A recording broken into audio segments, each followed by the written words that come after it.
Celebrate and have fun. No time to wait. Open up your mind with markers, pencils, or paints. Hear what they have made. Savannah, Russell, and Jane with a podcast just for you. It's time for FanBrush. Artists with a lot to say. It's FanBrush. Listen, it'll make your day. What's up? Tired. It's been a day. Yeah, you look like you're working hard in there. Still have so much stuff to do at work. So after this, I have to go right back. No, really? Yeah, because we took everything away from the walls, shelving, dusted the walls, and so I have to go back and vacuum the base of the walls to get all that stuff out of like the cracks and crevices and stuff. And today we went up into the second story loft and I got to monkey around like some of the scaffolding stuff that was there left behind by the glass studio. So that was a lot of fun. Yeah, so that was our day. I sweated so much. So much. We ran around today looking for Halloween stuff, and there's still none, and I'm sad. I wasn't tired, and then I ate. Now I'm tired, and I was out in heat all day. Well, not like you, but in and out of the car, and also in Frisco for like a second. So yeah, that was a bad time. That was terrible. I always forget. You know, like when you don't go up to West Plano or you don't go up to Frisco for a little bit, and then like you go up there, and you're like, oh yeah, this is why I never come up here. Always I'm like, oh, it's probably not as bad as I remember it, but it's always like worse than I remember. Oh, I'm gonna go grab my coffee. So I'm not like what you call it? I'm gonna go pee. Okay, everybody getting ready. Jade's gonna log in and be like, where the fuck is everybody? Where did everybody go? Jade did come whenever we were gone. Where are the headphones? Hey. We both got up to like run errands, and I'm like laughing because I'm like, Jade's gonna like get in the like the room and be like, where is everybody? Yeah, that was pretty much what happened. Well, I gotta pop my coffee. I'm tired, so I'm freaking. There we go.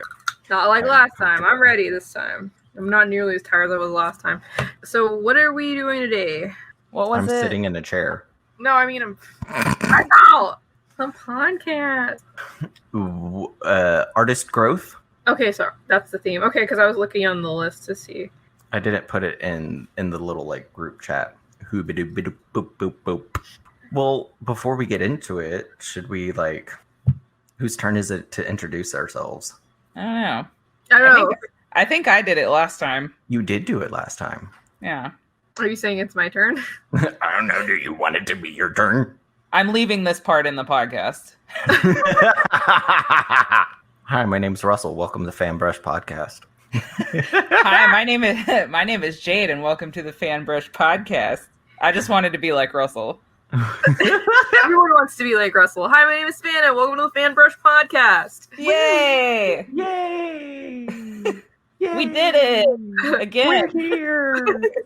What have y'all been working on this past week? I've been working on stuff for Etsy. I've got some more like Halloween kind of things in the works. So I've got this idea, and it's like I want to make spooky proposal ring boxes. I found these like tombstone shaped like boxes at Michael's, and I'm gonna like paint them, and I'm gonna see how it goes. I want to put like velvet on the inside and put the little things for the rings. I just think it would be so cute to have like. Can you imagine somebody pulled out a freaking like tombstone and like I was looking for coffins. I can't find them. I might have to make them on my own. I don't know, but that's what I'm working on right now. Till death do you part. Oh my god, I love all of that. I actually want one.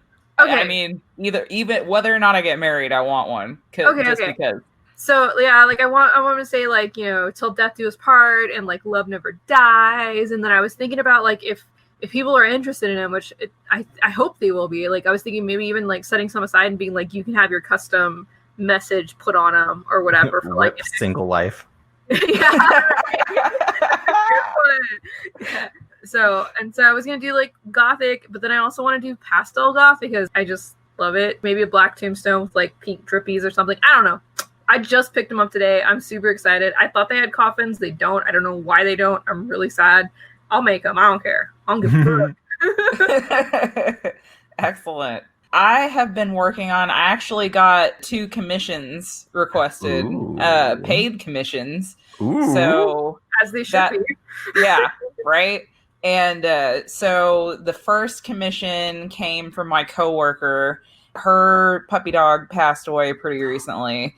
So, yeah, I know. I felt so bad for her. But basically, she requested that I paint a little, like, 8x10 canvas of her dog. So that's what I'm doing. That's what I was actually working on before this podcast. The other commission I got is from a friend of mine, and he wants me to draw a half ferret, half chameleon.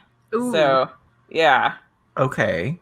Yeah, and the thing that sucks is like animals are my weak spot. So I literally got 2 animal commissions within a week of each other, and the struggle is real.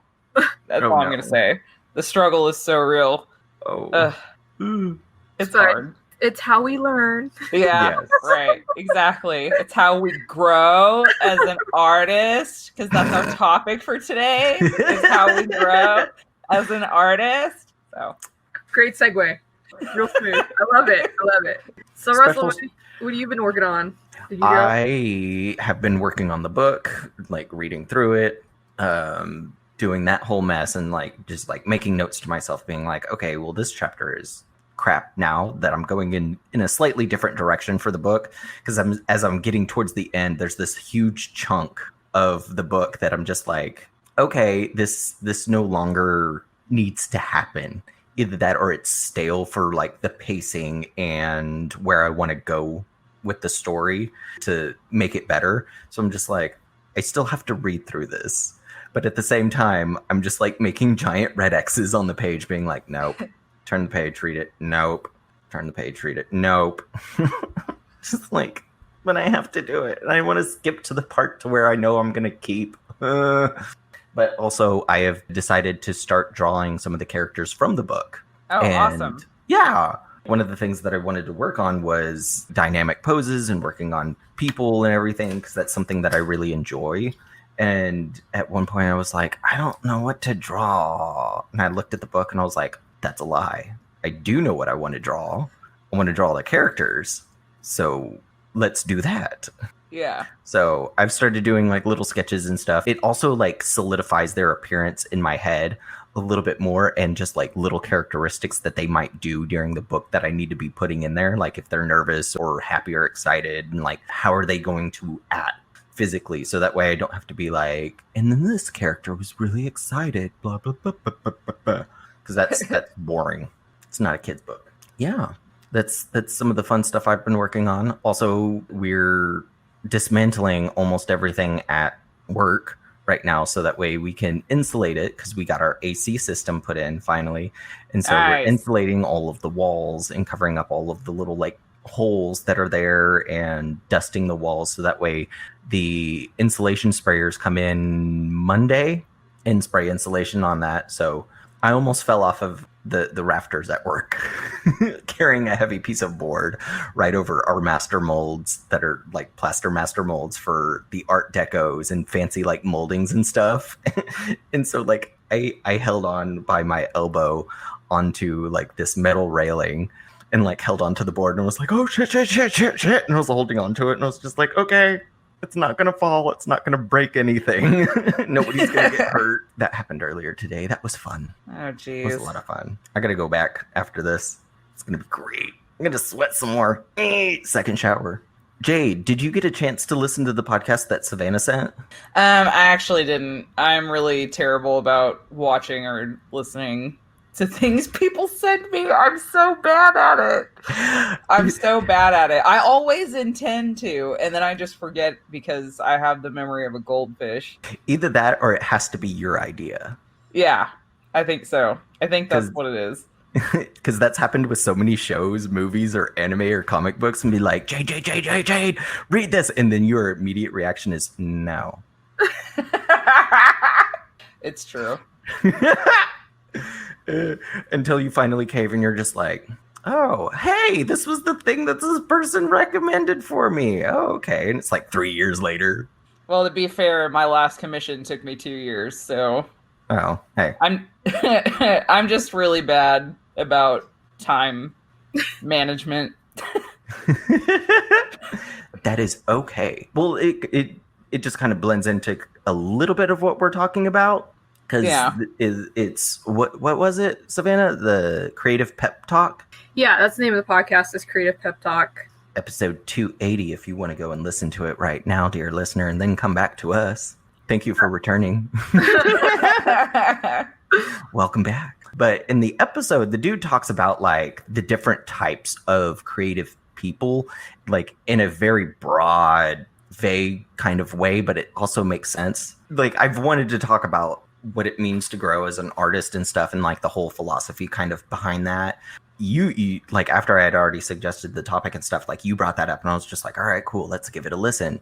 And it was really cool because one of the main things that I took from that was before he started talking about like the different types of creatives, he said something along the lines of making fresh art. He was talking about how one of his creative heroes is Jim Henson, who's also one of mine, because it's just like he's amazing at what he did.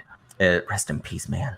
But he read through Jim Henson's biography and was talking about how Jim Henson was always wanting to make something new. Like what's the newest technology? What's the newest kind of way we could do something? What's new? Let's make something new.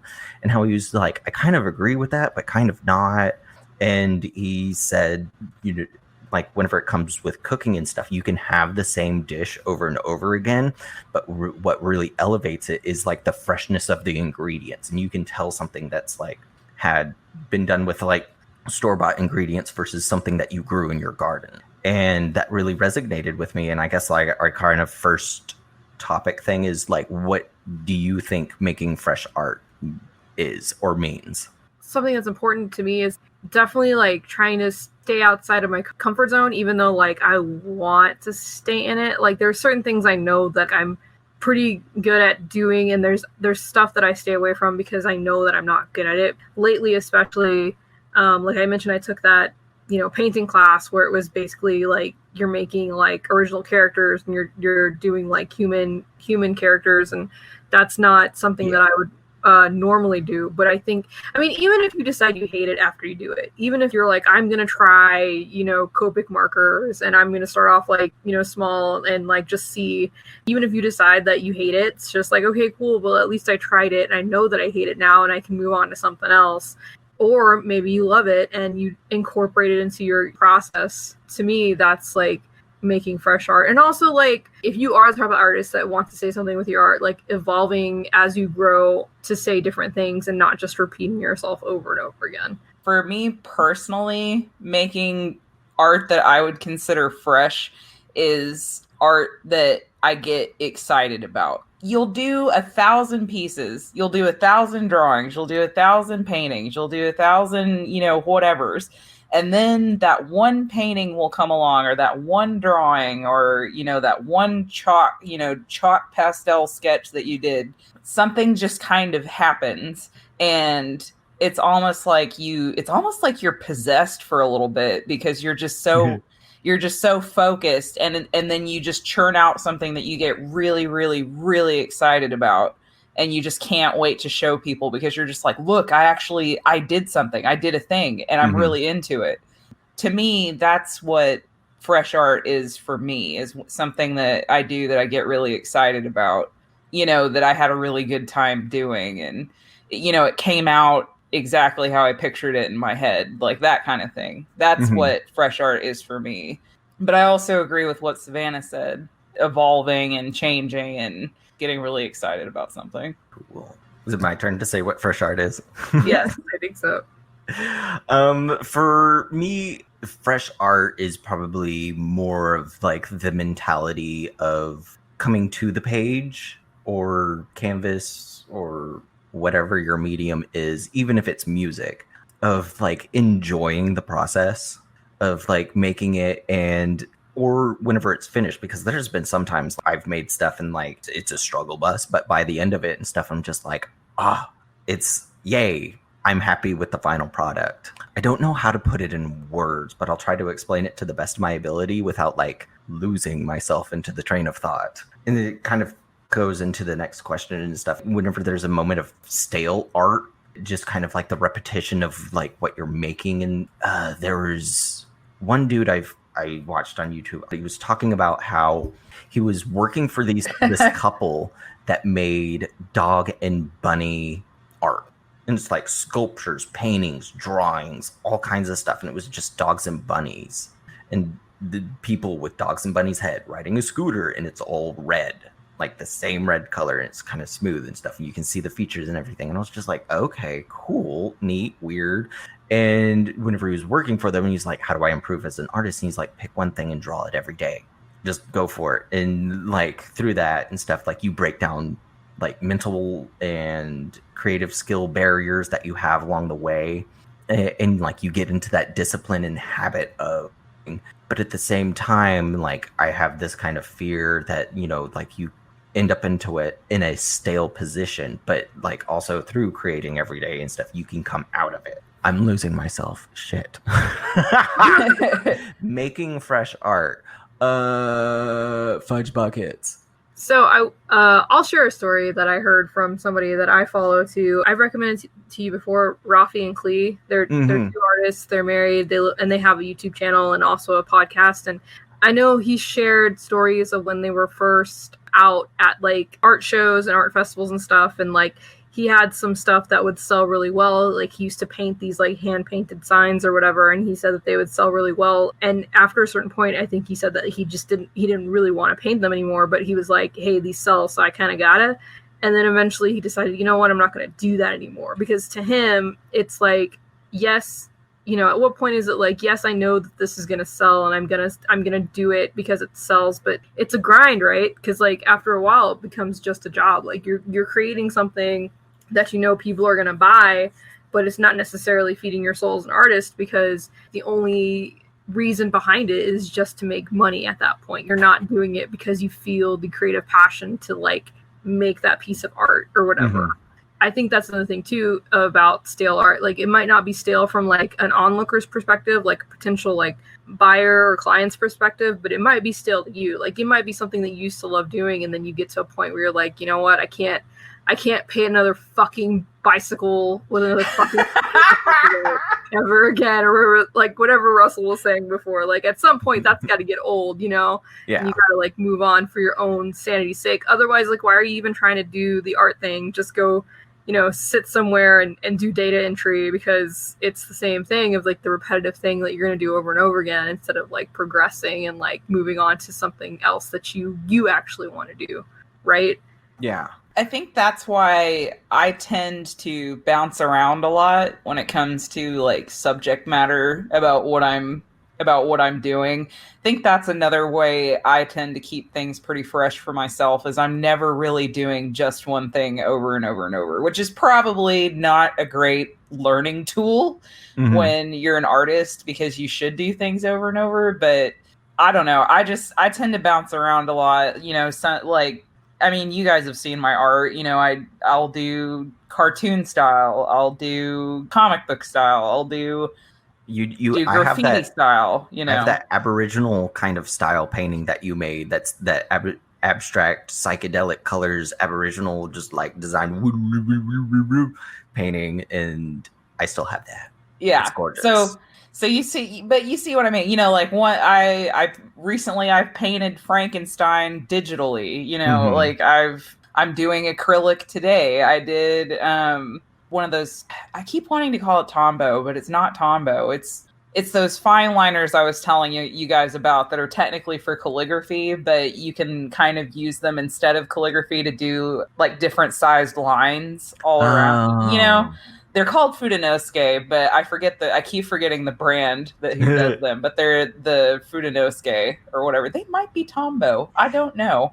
But something that I have noticed about your art, though, like no matter what the subject matter or the medium is, there's always this psychedelic wonder to your style, no matter what you go down. Yeah, it's kind of been like that ever since I was in high school. It's always just I always have a lot of colors going on. I always have really really thick lines, but the subject matter always changes because I cannot stand when it comes to art. I just kind of let my brain do whatever. I don't really like sit down and tell myself, oh, well, I'm going to draw the Joker today, and that's what it's going to be. I just start sketching, and then something happens. Like, that's usually just how it goes. I'll just sit there sketching for a while, and then a good idea will come along, and I'll be like, I should do that, and then I'll do that. I definitely don't recommend my methods for anybody, because they're not very committed efforts a lot of the time. Well, that kind of like goes into like, what is your personal style of like, not just like the end product, but in the midst of creativity? What is your flow, your routine, your habit? And don't touch the mic. And that, because like my routine and habit is to like spend like at least an hour every day, like working on the book and possibly drawing. I want to stay on top of it. And whenever I lived by myself, every day I was painting it to the point to where it was just like any holiday or whatever, or if it was somebody's birthday that I forgot, like, oh, I need to go home real fast. Here's a painting. Merry Christmas, happy birthday. I've definitely busted out one of those 3-hour paintings for a gift before. Like I've definitely pulled that a couple of times now. My friend Jason, he's probably got the most of my art that I've like given to a friend, because I did a birthday card for him one year and he saved that, and then he had commissioned a painting years ago that he still has. And then for his birthday one year, I could not think of anything to get him. So I literally went to the art store and got paint markers and then just did something real quick on a canvas with paint markers. And nice. It only took, I think it took me from like sketch to finished product, like 3 hours tops. And it was ready to go and sealed up with sealant and all that when I gave it to him at his party later that night. I think I did that once. Like one of my friends kept telling me for like months that he wanted a painting for his birthday. And he's like, I love your style. I want an abstract painting. I want it to look like, a starburst or a star nebula. I was like, okay. And I started like looking at him and was like, this isn't quite my style. But eventually, like I did, and I painted this beautiful painting for him. And whenever I was done, I was like, I don't want to give this to Alan. I want to keep it. I don't know. This is gorgeous. This is mine. No, my precious. But I gave it to him. I was just like, here you go, fucker. Here's your painting. I hope you like it. And he did. But like, and what I learned during that, while making that painting, was like little skills and techniques that I was like, I want to do this more because it's a lot of fun to make and I love the end product. So yeah, that was a moment of growth for me. How about you, Savannah? As far as like giving people my art as gifts, like last minute gifts like that. Do you have anything to say? Do you have questions, comments? Concern. I have several concerns. Concern. Yeah. I'm actually kind of scared to give people my art as gifts for some reason. Like, I don't know. Russell's giving me a face right now. It's such a face. Because so many people, like your little, like, robot doodles are so cute. And I know that you've made, like, a couple robot paintings and stuff. And they're so cute and adorable. They're gorgeous. And then you sit there and you're just like, I don't know if people want my art. Well, I don't. And like, I also you guys say you've had friends like commission you, and maybe it's just my lack of friends, but I've never really introvert problems. Right? I've never really had like people come to me and be like, hey, I really like your stuff. Can you like paint me something? Like that doesn't really happen to me. I don't know why. Am I intimidating? Am I is my face like off-putting? Do I look like I'm gonna yell at somebody if they ask me to do something for them? Maybe. Yes, because you do that. Hey, Savannah, can you not right now, Russell? Okay. So I'm trying to think, and I'm like seriously. Oh, I did give Bryce a painting, but I don't know if that counts because that's your husband. Husband, yeah. I kind of like it was one of those things where I was like painting a little robot, and I was like, this little robot, and he had an attitude. Like, he has lip out, and he was all like ready to fight somebody. He's got like curly, like little boxer arms and stuff like that. And I was just painting it for funsies, and Bryce mentioned he liked it, and I was just like, all right, you can have it or whatever when I'm done with it. And so like I gave it to him, and I haven't seen it because it's at his job, so I haven't seen that poor little robot in like a couple of years. I miss him. He was spicy. But yeah, Bring the robot home, Bryce. I think he did one day when he was changing offices, and I was like, oh yeah, I remember that little guy. And then I kind of like wanted to tell him to like, can we just like keep this at home? But he took it back up there. He does tell me that like people will comment on it, like if they see it at his desk, and like he's super proud. He's so sweet. He always tells them like, oh yeah, my wife is an artist or whatever. And like, and then I think they get confused. Like they think that like maybe I'm a stay-at-home wife that like does art on the side. I don't know what they think, because like he'll tell them like what I do for my job too, and then they're like, oh, I thought she was an artist, and he's like, yeah, she is, she does both. like Yeah. I'm not a kept woman. I don't get to sit at home and just doodle all day. Like I think that's That what would be fun though. Oh, it would be Yeah, great. that would be extremely fun. I'm not saying I would say no to that. I'm just saying it's not my current situation, all right? Bryce, why aren't you a sugar daddy? Right? Just let her stay home and make art. I've been How hard is asking this? him for years, right? How hard is it? If we yell loud enough, he could hear us in the other room. Maybe one day it'll happen. Bryce. Yeah, like, but when you were telling the story about not wanting to give that painting to your friend, that also hit me really hard, because I've definitely like had paintings that I don't want to give up. Actually, the one that I did for 1000, I was like, this one's too personal. I was like, I'll make prints and see if anybody wants that, but nobody's getting that original. Like that's staying here forever. Like that's mine now, which sucks, because isn't that the whole point? Like the whole point is to paint things and like, you know, sell them.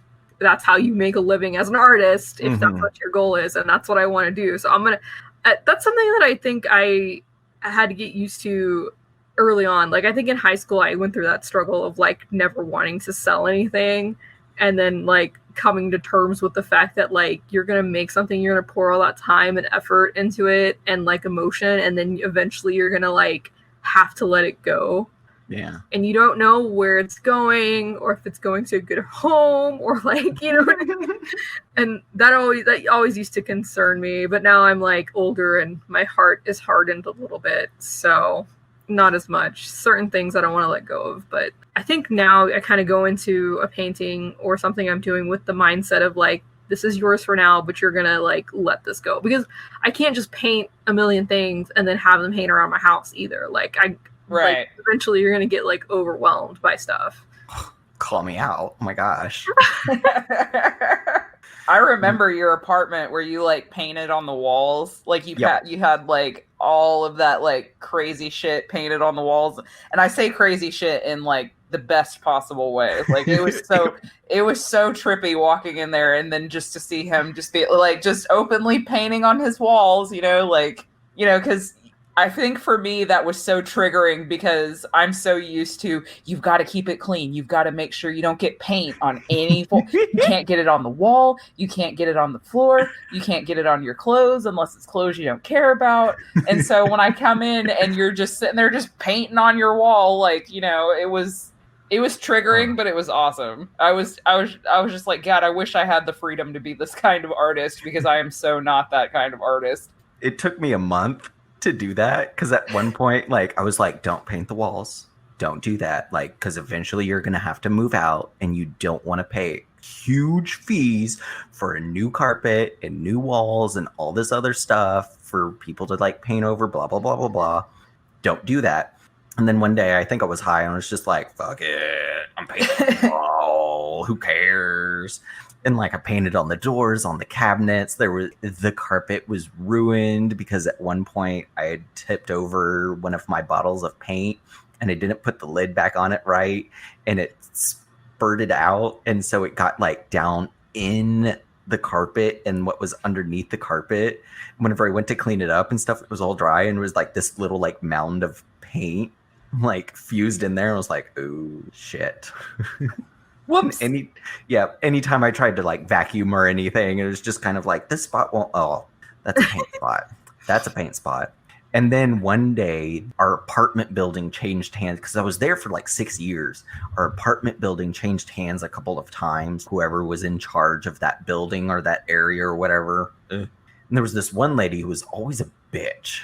And I had told her a year before, I was just like, is it okay if I paint on my walls? And she's like, yeah, that's fine as long as you paint it back. And I was like, because I have painted like on my walls. And she's like, as long as you paint it back. And I was like, all right, cool. So I'm an artist. There's paint all over the walls, all over that apartment. There was even paint on the ceiling. And she walks in because they were doing like some kind of like checkup on the apartment building or whatever, some stupid stuff where she and a maintenance dude had to walk in and they were there. They walk in, I open the door. I'm like, hey, come on in. And she looks around. What the fuck have you done? And I was just like, I told you. She's like, you did not tell me about this shit. I was like, yes, I did. Yes, I did. You said it was okay. You said this was okay. She threw a fit and I got back in her face. And I was just like, no. She's like, well, you better pay it back or else I'm going to charge you out the butt. And I was like, good luck with that. Because I'm going to paint it back. Yeah. My mom and I painted it back and she felt so bad. And she's just like, all of this is so beautiful and so pretty. I was like, yeah, I know, but I need to like move out this week. Paint over it. Did you take pictures or anything before you moved out? There might be pictures somewhere. I'll have to ask my mom. My mom's probably got pictures of all the crap that was on my walls and doors and cabinets and stupid stuff. Like I even painted a spoon and a fork on my utensil drawer because like it was just like one of those weird days where I just had paint and I was just like, that's a fork, that's a spoon, that's where silverware goes. Yay, go me. Ugh, I miss that apartment. I don't even paint in here as much as I want to because I'm like that. I don't like getting paint places. Like I always wanted to be like in one of those like industrial buildings with like concrete floors with like brick walls and just be like, this is my studio, and like just don't even care if I splatter on the floor. Gosh, that's my dream. That's my dream. One day. Absolutely. I'll just build it. I got a backyard. That's what backyards are for, right? I'll just build an industrial building in my backyard and somehow like age and distress it to make it look like 100 years old. Excellent. Sorry, I'm like looking at my notes because I could kind of feel the conversation going. And I have this sentence here and it says, what is it nerd to grow? And I'm like, I don't think that's what I meant to write. And I don't know why. But I also have on here like conflict and comparison whenever you're growing as an artist. Oh, like comparing yourself to other artists and stuff? Ooh. Mm-hmm. I need therapy for this one because yeah, I also need therapy for this one. I'm guilty. I'm raising my hand right now and saying like, especially like the past, I'm working on it, but like we all raise our hands. Yeah, like we're at freaking A. Should we get a therapist in here and be like, welcome to the Fanbrush Podcast therapy session? I mean, maybe. If someone's into that, I mean, maybe. Because, like, I always wonder about that stuff. I'm just like, okay, like, when I get jealous or, like, angry when I see another artist succeeding and I have these bad thoughts. Like, this is like therapy right now. I'm just like, I have these bad thoughts and I don't want to know why. I'm like, okay, but why do you feel that way, Savannah? Like, what triggers that in your brain where you have these terrible thoughts about these people that you don't even know? And I'm admitting it. And like, it makes me feel like a terrible person and I shouldn't feel that way. And I'm working on it. And where I want to be is I really want to be in a place where I can be happy for other people who are succeeding and just like recognize and like, you know, recognize their journey and like recognize like where I'm at in my journey and like not compare. I don't want to compare myself to other artists. I want to compare myself to me and my past work and how I'm getting better. Like that's where I want to be. Mm-hmm. And that's not where I was a couple of years ago. And you know what's really fucked up is like a couple of years ago, I wasn't even making art. I was slacking off like a motherfucker. And there I was like comparing myself and getting angry and like being jealous of other artists. And that's bad. Like, here's my hand. I'm just going to slap it right now because that was bad. That was a no-no. I regret it. And I'm moving forward from it. Mm-hmm. But yeah. Oh, I feel like every artist is gonna need therapy for this particular, especially after like all of the triggers that they're gonna have after listening to this episode. But yeah, like I've totally compared myself and been, I'll finish something that I think is really great, and then I'll go on like Instagram, or I'll, go watch like, a speed paint or something on YouTube, and I'll just sit there and think, God, I'm a fucking hack. Like I should have never gone to art school. Like I don't know why I paid money for people to tell me I'm an artist when I'm not an artist, and like it just spirals from there. So what I've started doing is whenever I see a piece of art that I think is really awesome that somebody else has done, instead of like sinking into that, God, I'm terrible. My proportions are always off, like instead of going in that direction, I just try to think of things that I like about that particular piece of art. So instead of focusing on comparing how my art journey is coming along versus their art journey, I just try to go like, wow, I really like the gold accents on that. But the cool thing about doing it that way too is like you can kind of absorb a technique that they're doing, especially when you watch like those speed paints that people do on YouTube.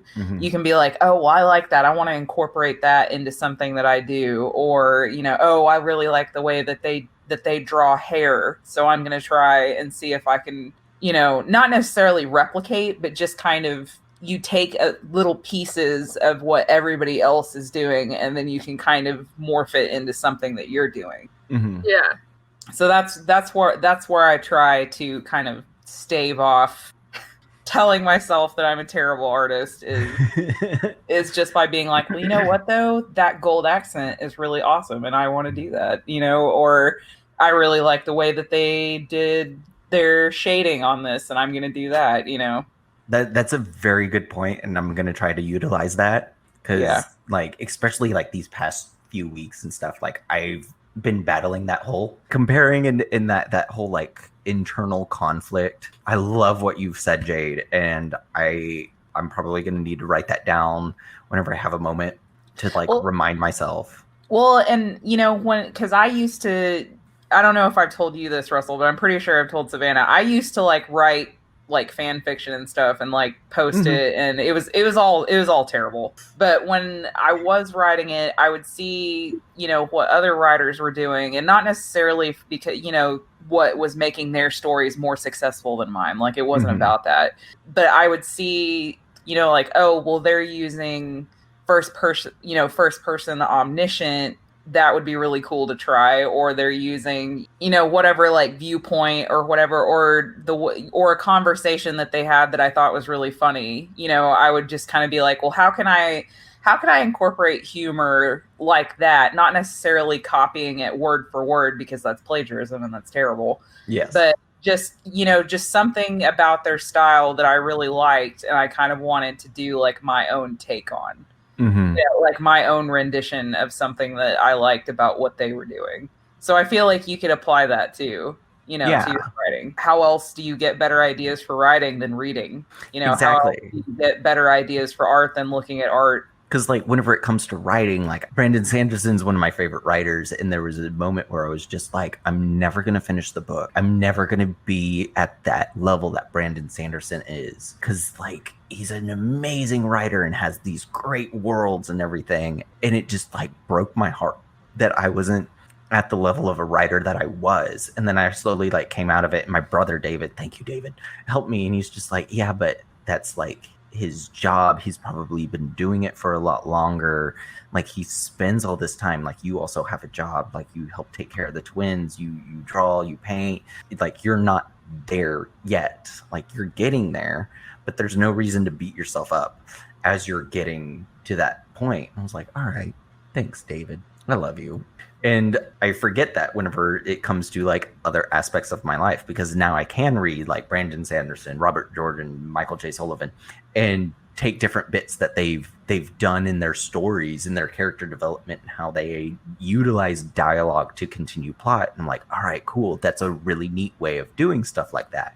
And then whenever it comes to like my drawing, I look at my other friends that are posting on Facebook and stuff, and I'm just like, oh, that took you 5 minutes, you lucky bitch. I mean, I Like, relate to that because, like, Yeah.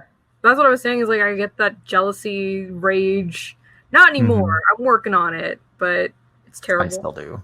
It happened earlier this week. Like I drew one of the characters from the book and stuff, and I posted it online. And like 5 minutes later, one of my friends posted one of their art, and everybody was like going crazy on it on Facebook. And I'm like constantly refreshing, being like, nobody likes my art. Fuck. And then like the next day, I was listening to the Art Horse podcast, which is like two girls talking about like just their creative journey and whatever they did that week and whatever they learned as artists and stuff. And they were talking to this comic illustrator, and she had a great thing that I was just like, oh my gosh, I need to be utilizing that whenever I post my art. She's like, I'll post my art on Instagram and then I leave and I don't go back to it. And then in 20 minutes or so, I'll go back to it and I'll reply to those comments and stuff and have that level of engagement. And then I'm done. And I won't go back, because if I do, I will stay in that loop of like, oh man, this thing got 4,000 likes. And today this one only got 200. Like, I'm a failure. And I was like, yeah, I need to stop chasing the social media high. I mean, it's an easy high to fall into, especially when you're like really proud of your art. But yeah, I think it's easy to be chasing that social media high, especially with art, because it's, you know, because when it comes to art, you have to show other people in order to get like feedback on anything. You have to, because you can give yourself feedback all you want, but you're probably not going to give yourself the most honest feedback all the time. So you have to show it to other people in order to like get feedback. You know, sometimes I post art on my Facebook and I get, you know, I mean, I only have like 80 friends, so it's not like I have like a whole bunch of people on my Facebook anyway.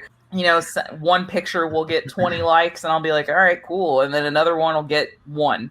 And either way, I'm just like, hey, you know, I mean, even if this doesn't get likes or anything, I'm basically just posting this because I kind of tend to use my Facebook as kind of like, not really like a journal, but just kind of like I love the Facebook memories thing. Like, I love that. I love seeing what I was posting, you know, 8 years ago versus what I post now. And sometimes I'll even find memories of like old artwork that I haven't looked at in 8 years or something like that, and then it kind of forces me to go back and look at my old artwork and see, you know, how I've progressed since that artwork. Maybe you could use it for that. There's a quote, I just looked it up because I wanted to share it. Yikes. It's from Andy Warhol, and I wanted to get it right. He said, don't think about making art, just get it done. Let everyone else decide if it's good or bad, whether they love it or hate it. While they are deciding, make even more art. And that's something that I've been trying to embrace as like a philosophy as well, because I do get stuck in that like social media trap thing too. That quote brings up a thing that I watched the other day on YouTube, and the title of it is "This Isn't Art," and like the thumbnail is of this beautiful watercolor portrait of this lady with flowers all around her. And it's kind of like a speed paint of this guy talking about his time in university. And he's German. He's got a kind of cool accent and stuff. And he talks about his journey, university as an artist, and like the stuff that he was making. Because he also makes like comic book stuff and like anime, manga, kind of illustrations. His professors were just like, that's not art. And it was like anything that was able to be accepted by the masses just wasn't art. And he goes through this story of how this stuff that he wanted to make, the professors were just like, no, that's not okay. That's not art. You know, do something that is art. And so he would make these other kind of paintings and then portraits and stuff. And they were still just like, and like looking at them, it was just like, that's really beautiful. Like, that's a really interesting style. That's a really cool thing to do with portraits. And like as he's going through it and stuff, and he's like, the thing that I'm making now, my professors would say is not art. And he's doing like this crazy good watercolor portrait. And it's just blowing my mind that, you know, there's these people out there that's just like, that's not art. you have to do it like this. And then like he finally like broke down and was just like, okay, this is the art for uni, this is the art for me, and kind of separated the two. And then he goes into like his final exam and stuff, and he's just like, here's the stuff that I made. And then like, well, what about the beginning? Like, we need to see how far you've progressed. And he's like, I didn't bring any of that because you don't like it. And so he just pulls up his DeviantArt, and here's the stuff that I made. And they're just like, oh, you're one of those people that like anime and draw that.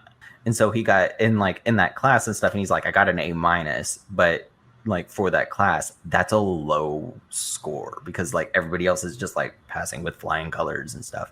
And that just kind of brings up the thought of just like either the older generation or other people just being like, well, that's not really art.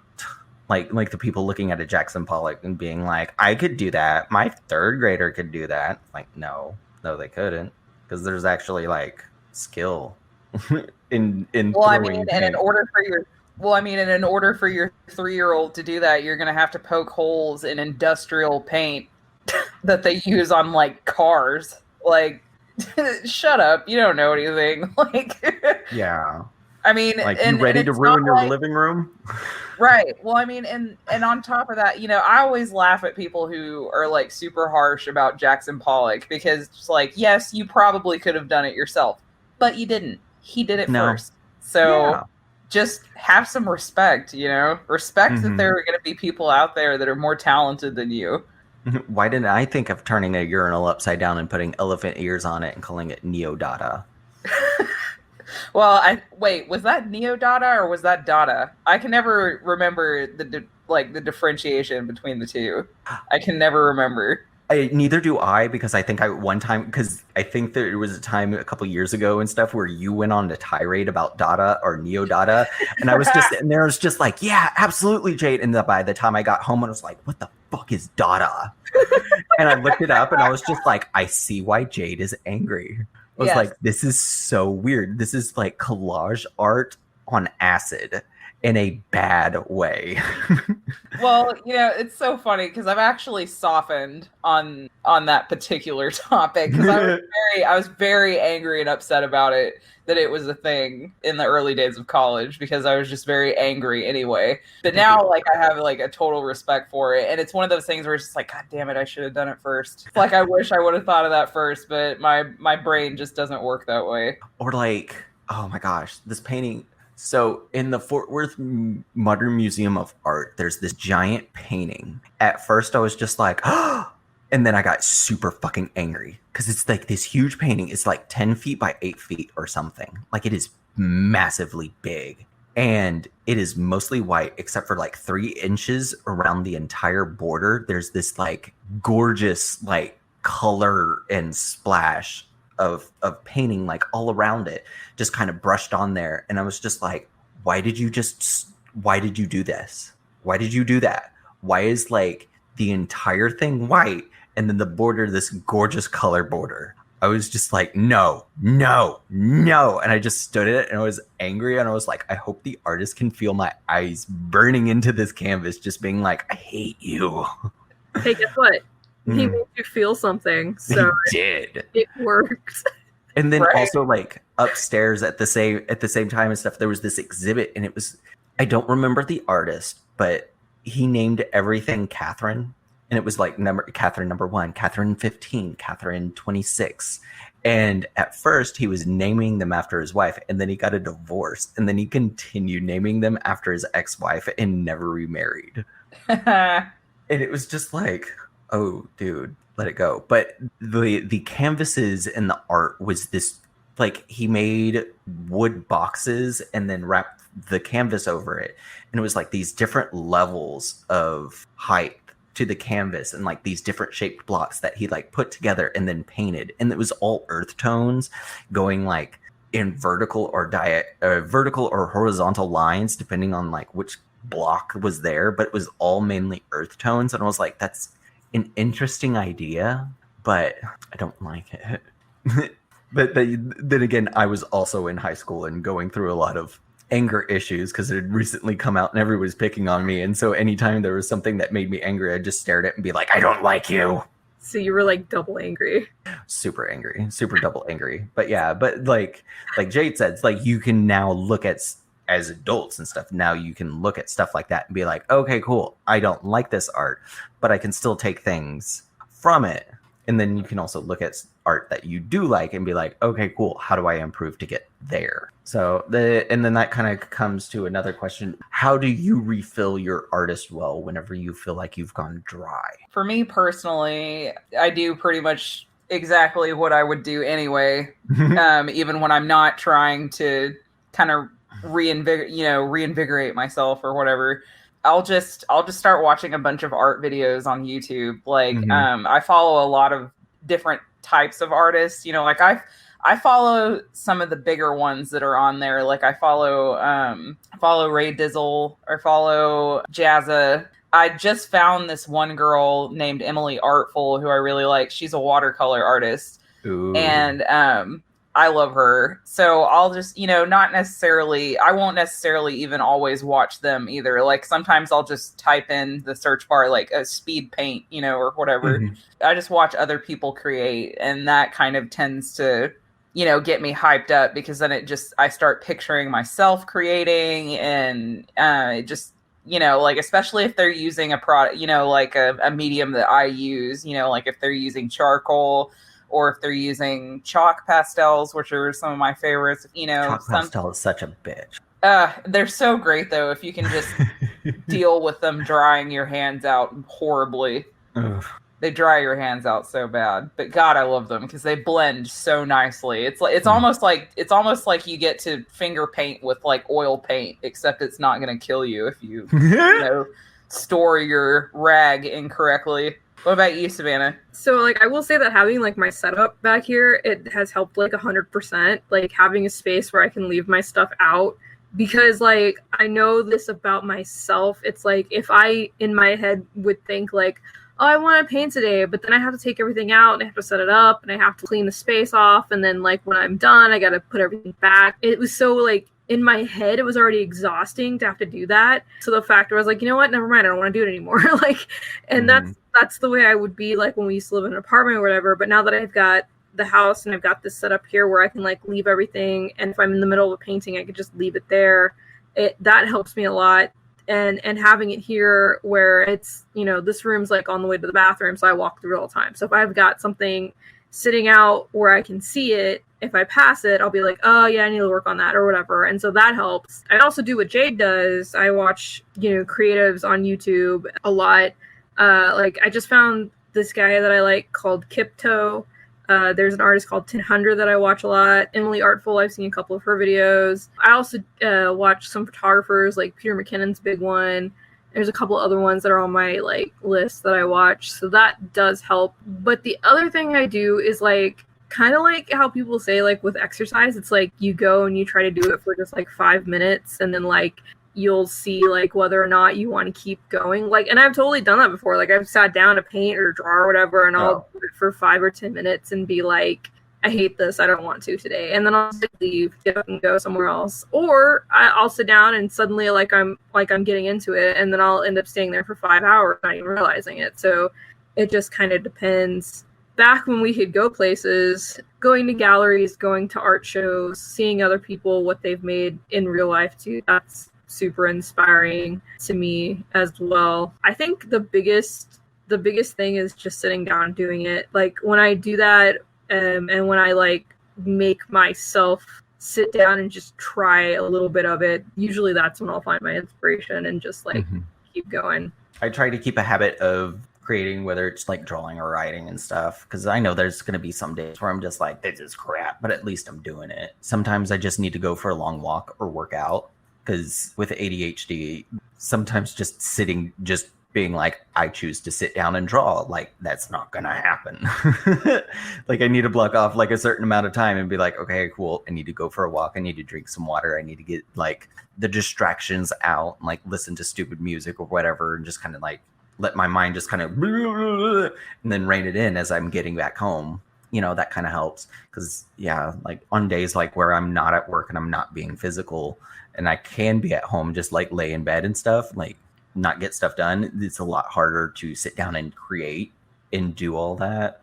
Though sometimes I do find myself like if I just allow myself to be bored for 15 minutes and like not take my phone, not play video games or think about anything, just like walk down to the river and sit there and just stare at the river for 15 minutes or something, like that'll help rejuvenate me to a certain point. So that way, whenever I do come home, like I feel fresh and or rejuvenated at a certain point. There's probably more there, but like the day's catching up to me. I just keep looking at the clock and being like, I need to go to work. So fuck. Aww. Yeah, gotta clean up, do all that. But it's good because I'm gonna have the next few days off, and I'll be able to like create, write, do stuff, lay in bed. Also, journaling. Journaling is something that I started a couple of years ago. Like whenever after my father died and that whole year of death and stuff, like I started the artist way, and one of the things was doing morning pages, which was like write 3 pages every morning, get out like the mental trash. And throughout that year, like I've learned how much growth comes from that, because like you have to face your problems because that's what's on your mind. And at a certain point you get tired of writing about your problems and or whatever's going on, so you actually do something about it because you don't want to write about it the next day.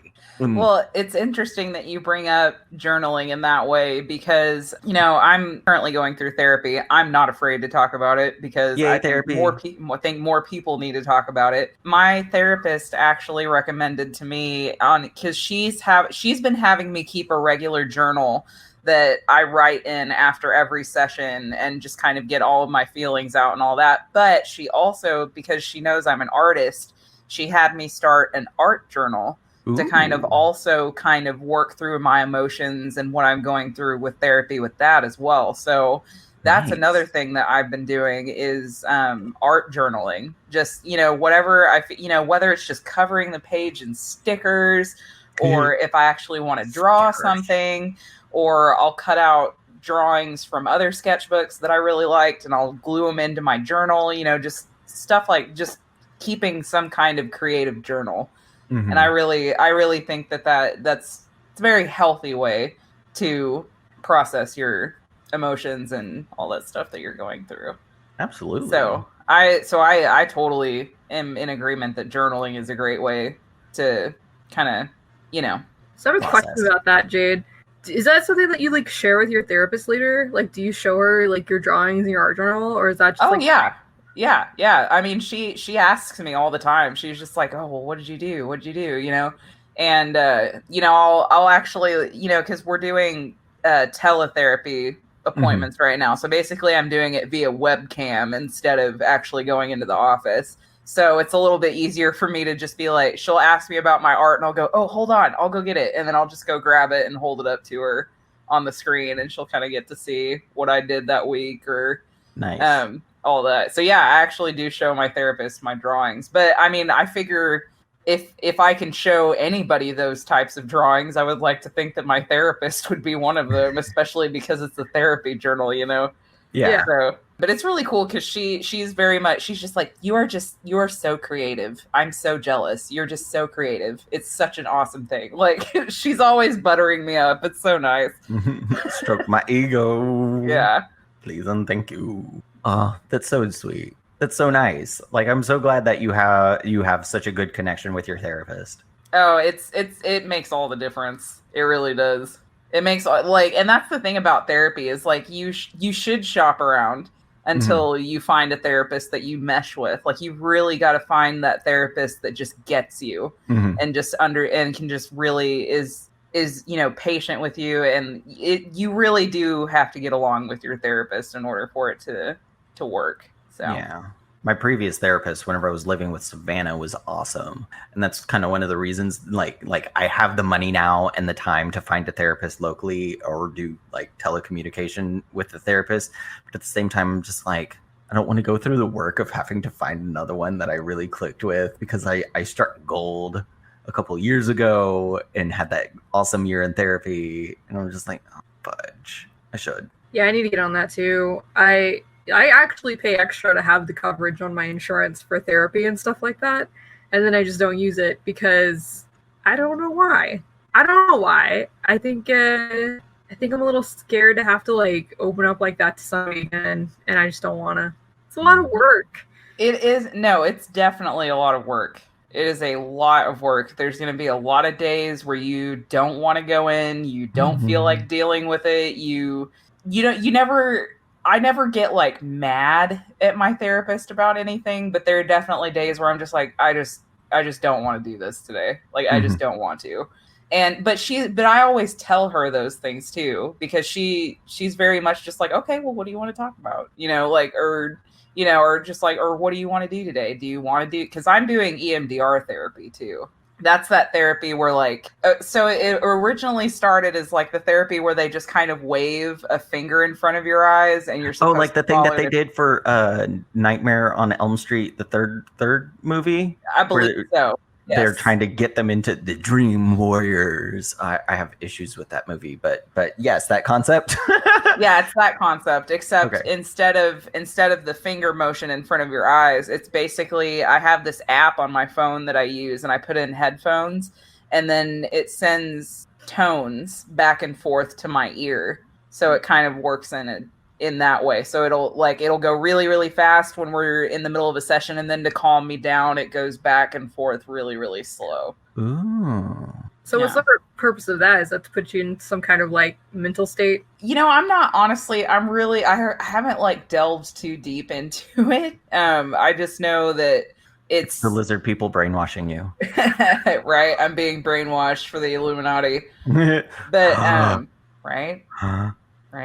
But yeah, I think I think it might be some kind of form of hypnosis almost. It's so crazy because like as soon as I put it on slow, because she tells me all the time, she's like, we don't do fast when I'm not here. Never do fast when I'm not here. And I'm like, okay. She's like, but you can do slow all you want. So whenever you're starting to feel stressed out, just do slow.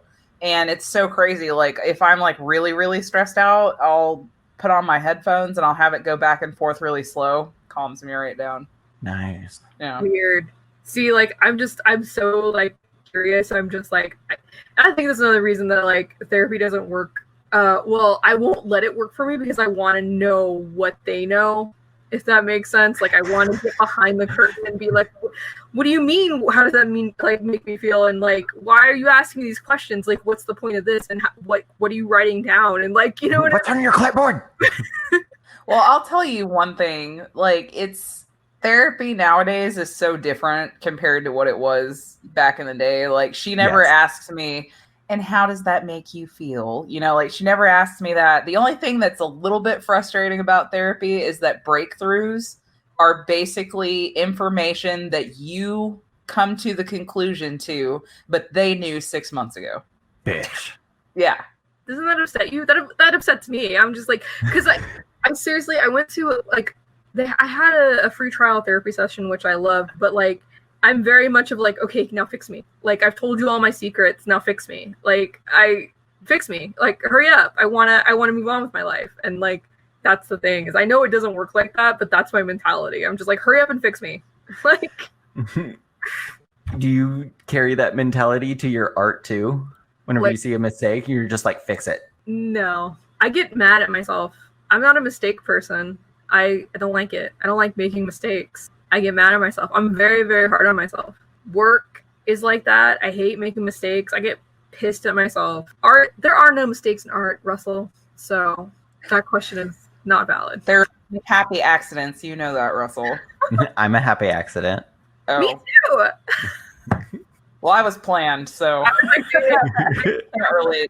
Like what? Wait, like what? Like when you smudge paint on something, like when you're trying to be real careful and you smudge paint all over it. Like, is that what you mean? Like I had a painting that I made, and it was like this big blue circle with all of these blue swirls in it and stuff, and it was going to be like these different shades of blue and everything. It was just going to be blue, like this light blue circle with like dark blue swirls and stuff, and like this other like blue stuff kind of going on outside the circle. And I remember one day there was a meteor shower going on, so I grabbed this tube that had blue paint on it. I was just like, got my blue, I can just do like the base coat behind the swirls and stuff and go back and like do this other cool stuff, and it's going to be great, it's going to be perfect, it's going to be lovely, yay. And I started painting it, and I was just like, this blue's a little bit dark, but we are outside. We're in the dark. We're watching the meteor shower. Yay. And I take the painting after like watching the meteor friends and stuff. I get back into the apartment. I look at it. I've been painting black instead of blue. And I was like, no. So I had to change up the entire painting. Instead of like this blue wheel with like a darker blue swirls and stuff, like I had this black wheel with blue swirls in it, and I was like, no. And so like for a while, like I was super upset, and I couldn't even like look at the painting. I was just like, no, you are trash. I am over it. I'm not gonna look at you. I'm laughing because I stopped talking to paintings too. I get mad at them. I'm like, no, we're not talking. Nope. I'm going to put another painting in front of you. We're going to work on something else. I'm going to stay in the other room. I'm not even going to come into the art studio because I know you're there. Right. You're looking at me, bitch. We're going to fight. We're going to go out in the parking lot, and I'm going to fight this canvas. My neighbors are going to look at me weird. Don't even care. Mm-mm. Why do I just see you circling the painting with like epic theme song from Star Trek when they like get in fights like the original series? Yeah, like I do get mad at myself, but that's another thing I work on because like I do have that, like I'm really hard on myself. I'm my own worst critic. I think everything I do is trash. So the way I deal with it is I remind myself it's just paint, and I can paint over paint with more paint. Mm-hmm. And I try to fix it. And if I'm at a point where I'm getting frustrated with it, I just leave it, because I also know that like I've got enough experience in messing with stuff and fucking shit up and fixing it that I know that like sometimes you need a break. Yeah. You're too tired, or you're too mentally stressed out, and you just need to walk away from it, because if you don't, you're gonna fuck it up even more, and then you're gonna like start a rage fire and like burn your house down, because like that's what happens. And it's just like, just from doing it over and over again and having to work through these things of being frustrated, because like I said, I'm very hard on myself. When I do that and I leave the painting there, and like I come back in a couple of days when I'm like refreshed and I haven't looked at it in a couple of days, suddenly the answer is like in my head. Yeah. If I'm in a tight spot, I didn't know where to go with it, or I fucked something up and I don't know how to fix it, if I come back to it, suddenly it's like clear as day, and I'm like, and then I get mad at myself because I'm like, why did I fucking think about that before? Mm-hmm. Yeah, like the painting that I was working on and stuff, like I started looking at it with the black, and I was just like, actually, this works a lot better. Because if it was all blue, like it would get like lost in translation and stuff. So it's just like, all right, fine. The circle is black. I had another thought, but it left me. Never to return. Goodbye thought. I guess maybe it's a good place to stop. Yeah, now that we're just like, okay, cool, we need to leave, so I can go call up my therapist or find one and be like, I have some issues and we're gonna need to start right now. I wonder if I just call a therapist and be like, hey, I've got a podcast. Can you just listen to my podcast and then like diagnose me later? Okay, thanks. That's why I talk to friends while I'm at work and stuff, and call them and talk to them for like hours and be like, hey, got some stuff going on, let's shoot the shit. And then afterwards I'm like, I feel better. Maybe I'll do that. I'll add it to the list of shit I gotta do, is look for a therapist. My conundrum is, like, when I was looking for a therapist in the first place, I was like, I want to make sure that I have a therapist who will understand what it means to be a creative. Like, I want them to understand that mindset, because the reason I wanted to go to therapy was I was trying to work through that mental art block that we had talked about in like the last podcast. And I found this lady who was like perfect, because she had actually like minored in theater in college. And I was like, all right, cool, she's gonna understand me. And like the first free session was amazing, and I was like, cool, I'm totally gonna like come back or whatever. And then she was like, oh, by the way, I don't take insurance. And I was like, well, fuck me, right? Which is why I haven't been back to therapy in 2 years, because I just was I had a SAD and I never got over it. But I think I'm over it now, so I need to just go do it. But yeah. Well, on that note, I guess we can kind of like wrap it up and be like, what do you want to work on as an artist this week besides finding a therapist?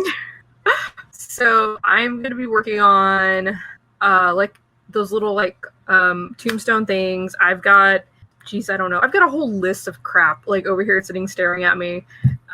So little business things, little Etsy business things that I've got to do that I don't want to do. I've got to make an Excel spreadsheet for costs and stuff. I mean, does that count? Well, yeah, like, because there's a lot of different people and stuff that say like you need to treat your art like a business if you want to like get to the point to where you are living off of like you have an art career. Sorry, my brain just like stopped in the middle. It's okay. So yeah, I'm gonna work on that. And like I failed that class, the Excel. Like there was other things in the class. It was like business computer class or whatever, and I failed. I think I dropped out at the part where it was Excel because they were trying to teach us like macros and crap, and I was like, I don't wanna like drop that class. I'm also, I think, gonna start working on ink stuff in preparation for Inktober. Ooh, that's a good idea. I need to I'm gonna bust out all my ink stuff and start like just kind of messing around with it. And also I've been practicing in Procreate. I bought a couple of different brush packs that I'm kind of in love with, which ironically are all like, I think except for one of them, I think they're all ink brush packs. I think one of them's like spray paint. So and continue messing around. I think this week is going to be a practice week for me. I don't see myself creating anything like finalized. I think it's just going to be practice. So that's me. Cool. I am going to keep working on my commissions and hopefully get them out before the end of the year. That's a good goal. That's the thing. I never actually give people timelines because I'm so bad at them and I will never keep them. So I'm just like, yeah, sure, I'll do your commission, and then I just do it whenever. But I am 2 years later. It's like, oh yeah, Jade made me a painting. Yeah. So that's what I'm going to be hopefully trying to work on this week, is trying to get through those, try to knock those out so I can get them out of the way so I can focus on art that is just for fun. Sweet. I'm going to continue writing characters and working on the book. I feel kind of lame that that's like every week what I'm saying, like I'm going to draw characters, I'm going to work on the book and maybe paint a painting. Well, writing a book is a process. Like that's a years-long journey. Like, oh my gosh, there's no shame in that game, man. Just keep going, keep on. Like that's all you can do. So makes sense. It's like, eating an elephant with no appetite. All right, guys, keep making art. Stay Thank you for listening.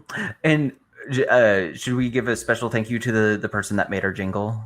Yes, special thank you to Robin Nash. I found her on Fiverr, and she is flipping awesome. She's the reason we have an intro song. You've already heard it at this point on the first few episodes, but it's new to us now. So yeah, we just listened to it earlier today. It's great. I like it. All right, y'all. Like us on Instagram. Yes. Do all the podcast stuff and comment like at fanbrush.podcast. Yeah. All right. Talk to you later. Love you, mean it. Okay, bye. Bye. Bye.